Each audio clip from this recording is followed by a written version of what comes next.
Russia ও চীন গোপনে পারমাণবিক অস্ত্র পরীক্ষা চালাচ্ছে বলে মন্তব্য করেছেন যুক্তরাষ্ট্রের প্রেসিডেন্ট ডোনাল্ড ট্রাম্প। যদিও দেশ দুটি তা প্রকাশ্য স্বীকার করছে না। সিএবিএস নিউজকে দেওয়া এক সাক্ষাৎকারে ট্রাম্প এই দাবি করেন। একই সঙ্গে যুক্তরাষ্ট্রের হাতে যথেষ্ট পারমাণবিক অস্ত্র আছে, যা দিয়ে পৃথিবীকে 150 বার উড়িয়ে দেওয়া যাবে বলে দাবি করেছেন তিনি। সোমবার এক প্রতিবেদনে এই তথ্য জানিয়েছেন সংবাদ মাধ্যম টিআরটি ওয়ার্ল্ড। ট্রাম্পের দাবি, উত্তর কোরিয়া একমাত্র দেশ নয় যারা পারমাণবিক পরীক্ষা চালাচ্ছে। রাশিয়া ও চীনও তা করছে, কিন্তু প্রকাশ্যে কিছু বলছে না। রবিবার সিএবিএস নিউজকে জনপ্রিয় অনুষ্ঠান 60 মিনিটস এ দেওয়া এক সাক্ষাৎকারে ট্রাম্প বলেন, রাশিয়া পরীক্ষা চালাচ্ছে, চীনও চালাচ্ছে, কিন্তু তারা এসব নিয়ে কিছু বলে না।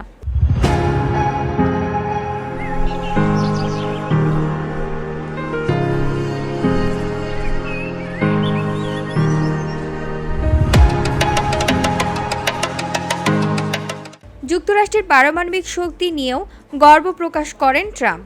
তিনি বলেন, আমাদের কাছে বিশাল পারমাণবিক শক্তি আছে, যা আর কোনো দেশেই নেই। রাশিয়া দ্বিতীয় স্থানে আর চীন অনেক পিছিয়ে, তবে 5 বছরের মধ্যে তারা সমান পর্যায়ে পৌঁছে যাবে। তিনি আরও বলেন, আমাদের পর্যাপ্ত পারমাণবিক অস্ত্র আছে, যা পৃথিবীকে 150 বার উড়িয়ে দেওয়ার মতো। রাশিয়ারও অনেক আছে, আর চীনও দ্রুত এগোচ্ছে। VOD Bangla news desk.